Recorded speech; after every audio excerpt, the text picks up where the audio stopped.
Hello students, it's Shayna from EspressoEnglish.net, and if you're watching me today, then I'd love to see you write hello or hi in the comments. Today I want to talk about a very common situation for English learners, and that is when someone says something to you in English and you don't know the right way to respond. You know you have to say something, but you're not sure what the natural phrase is, or you don't know how a native English speaker would say it, so you kind of pause and just say yes or oh. It's very uncomfortable, right, when you don't know the right thing to say. So there are some times in English when you know the right thing to say automatically, like when someone says thank you, you automatically say you're welcome. Or when someone says, have a nice day, it's easy to just reply, you too, or thanks, you too. But there are some situations when you don't know the correct phrase, or you don't know a natural sounding phrase, and this is really frustrating.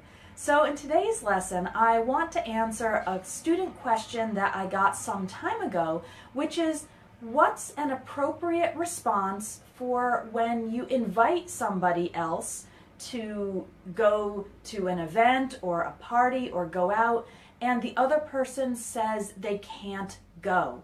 What do you say in reply? Do you say thank you? Do you say sorry? I don't know. Well, today I'm going to teach you some different phrases you can use in this situation. So when you invite someone to some event and they can't attend, then they'll probably say one of these phrases. They might say, I can't go to the party or to the concert. Or here's another really common one. They might say, I won't be able to make it.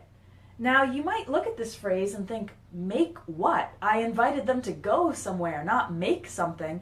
But this is just an informal way to say, I won't be able to attend, or I won't be able to go to this event or this party, this meeting, whatever the invitation was. So I can't go, or I won't be able to make it. These are ways for a person to say that they cannot attend the event you invited them to. So what can you say in response? Well, here are a few possibilities. You can say, that's too bad, or that's a shame. This expresses just a little bit of sadness that the other person can't attend the event or party, okay? That's too bad, or that's a shame. And we usually say this with a little bit of a sad tone in our voice, so don't say it very happily. So don't say, that's too bad. That's not appropriate for the situation. You want to show that you are a little bit sad that the other person can't come to the event. So you would say it like this, oh, that's too bad, or oh, that's a shame. Do you see how my voice kind of goes down and sounds a little bit sad? So that would be a good response when you invite someone to a party, they say, I won't be able to make it. You can say, oh, that's too bad, okay? Another possibility is to use these phrases that start with I'm sorry. So you can say, I'm sorry to hear that, or I'm sorry that you won't be joining us. You might wonder, well, why am I apologizing? Because it's not my fault that the other person can't go. But in these phrases, you're not actually apologizing. You're just expressing sadness that the other person won't be able to join you at the event or party or meeting. And these are a little more formal. These are good for professional situations. So if you invite a colleague to a conference and they say something like, I can't go, then you can say, oh, I'm sorry to hear that. Or I'm sorry you won't be joining us for drinks after work, or something like that, okay? And then finally, two more possibilities. One is to say, we'll miss you. Now, this has a little more affection in it. So we would normally use we'll miss you with friends, not so much with colleagues. So if you invite a good friend or a relative to go to an amusement park with a group of friends and they say, oh, I can't go because I have a dentist appointment that weekend, then you could say, oh, we'll miss you.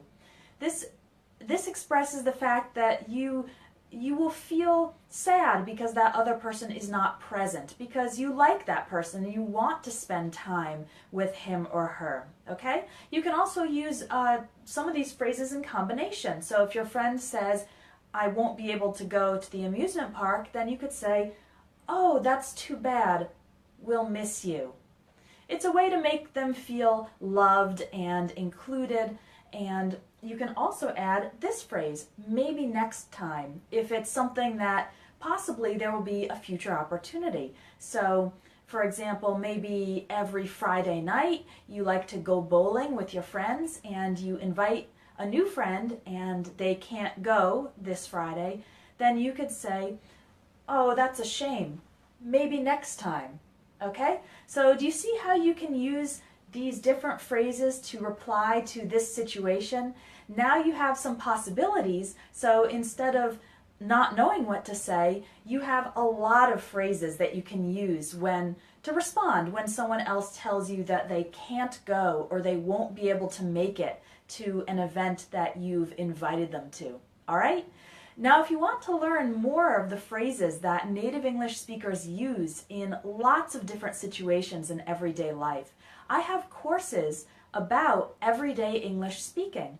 You can click on the link with this video in order to see more details about these courses, but inside the lessons, I teach you situations just like this, things that you will encounter in everyday life, in living in an English-speaking country or traveling or interacting with native English speakers, and I'll teach you several possibilities for phrases that you can say so that you can be confident that you know what to say and not just stay quiet or say nothing or be afraid of saying the wrong thing.